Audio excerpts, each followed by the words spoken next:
নমস্কাৰ, আপোনালোক সকলোকে মোৰ অন্য এটা ভিডিঅ'লৈ স্বাগতম জনাৰ লগতে নমন বন্দন তথা আন্তৰিক অভিনন্দন জ্ঞাপন কৰিলোঁ। আশা কৰোঁ আপোনালোক সকলোৱে ভালে আছে। এয়া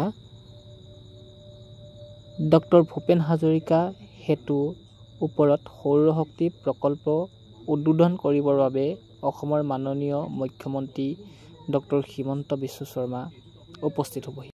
সেয়েহে লখিমপুৰ লোকসভা সমষ্টিৰ মাননীয় সাংসদ মহোদয়, শদিয়াৰ বিধানসভা সমষ্টিৰ মাননীয় বিধায়ক মহোদয়, ডিগবৈ বিধানসভাৰ সমষ্টিৰ মাননীয় বিধায়ক মহোদয়, মাৰ্ঘেৰিটা বিধানসভা সমষ্টিৰ মাননীয় বিধায়ক মহোদয়, লগতে ভাৰতীয় জনতা পাৰ্টীৰ জ্যেষ্ঠ কাৰ্যকৰ্তা, লগতে সন্মানীয় ৰাইজ উপস্থিত হৈছেহি। এয়া আপোনালোকে দেখিছে কিমান মানুহ আমাৰ শ্ৰদ্ধাৰ মাননীয় মুখ্যমন্ত্ৰী মহোদয়ক ভাষণ শুনিবৰ বাবে ৰখি আছে। এয়া আমাৰ ডিগবৈ বিধায়ক মহোদয়, এয়া আমাৰ লখিমপুৰৰ MP মহোদয়, এয়া আমাৰ সকলোৰে মাজত উপস্থিত হৈছে অসম কেবিনেটৰ সন্মানীয় মন্ত্ৰী মহোদয় সঞ্জয় কিষাণ ছাৰ। আপোনালোকে যে এইফালে দেখিছে, এয়া আমাৰ প্ৰাক্তন কেন্দ্ৰীয় মন্ত্ৰী ৰামেশ্বৰ তেলী ছাৰ আহি আমাৰ মাজত উপস্থিত হৈছেহি। ছাৰ এজন খুব সহজ আৰু সৰল ব্যক্তি, যাৰ লগত কথা পাতি আমি খুবেই আনন্দিত অনুভৱ কৰোঁ। নিজকে এজন সৌভাগ্যৱান বুলি ভাবোঁ যে তেওঁৰ লগত কথা পাতিবলৈ পায়। এয়া আপোনালোক সকলোৱে দেখিছে আমাৰ সকলোৰে শ্ৰদ্ধাৰ মুখ্যমন্ত্ৰী মহোদয় খন্তেক পিছতে আহি উপস্থিত হ'ব। সেয়েহে আমি সকলোৱে বিধায়ক মহোদয়, সাংসদ মহোদয় সকলোকে জ্যেষ্ঠ কাৰ্যকৰ্তাই আমি ছাৰলৈ ৰখি আছোঁ বাট চাই। খন্তেক পিছতেই আমাৰ মাজত উপস্থিত হ'বহি আমাৰ সকলোৰে শ্ৰদ্ধাৰ মুখ্যমন্ত্ৰী মহোদয়। এই আপোনালোকে দেখিছে আমাৰ মাজত ইতিমধ্যে উপস্থিত হৈছেহি আমাৰ সকলোৰে শ্ৰদ্ধাৰ মুখ্যমন্ত্ৰী মহোদয়। তেওঁক আমি সকলোৱে ফুলাম গামোচাৰে আদৰণি জনোৱা হৈছে।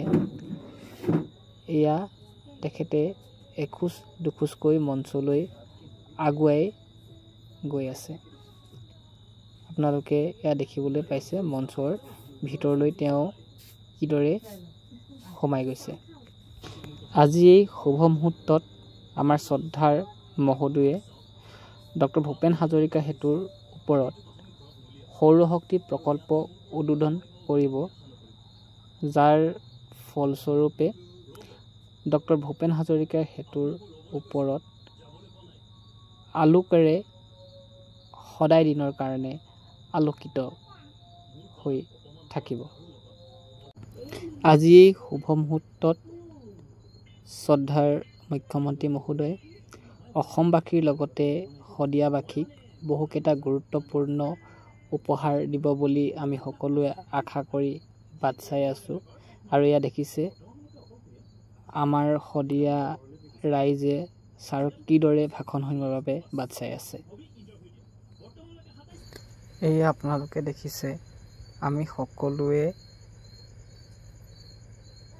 মিটিংখন শেষ কৰি ঘৰমুৱা হৈছোঁ আৰু ঢলা শদিয়া দলঙৰ ওপৰত সৌৰশক্তি প্ৰকল্প উদ্বোধন কৰাৰ পিছত ঢলা শদিয়া দলঙৰ কিদৰে আলোকেৰে আলোকিত হৈছে। এনেকুৱা লাগিছে যেন আমি ডক্টৰ ভূপেন হাজৰিকা সেতুৰ ওপৰত নাই, অন্য কোনোবা এখন দলঙৰ ওপৰতহে আমি গৈ আছোঁ। গতিকে এনেকুৱা এটা অনুভৱ যে ভাষাৰে বুজাব নোৱাৰি।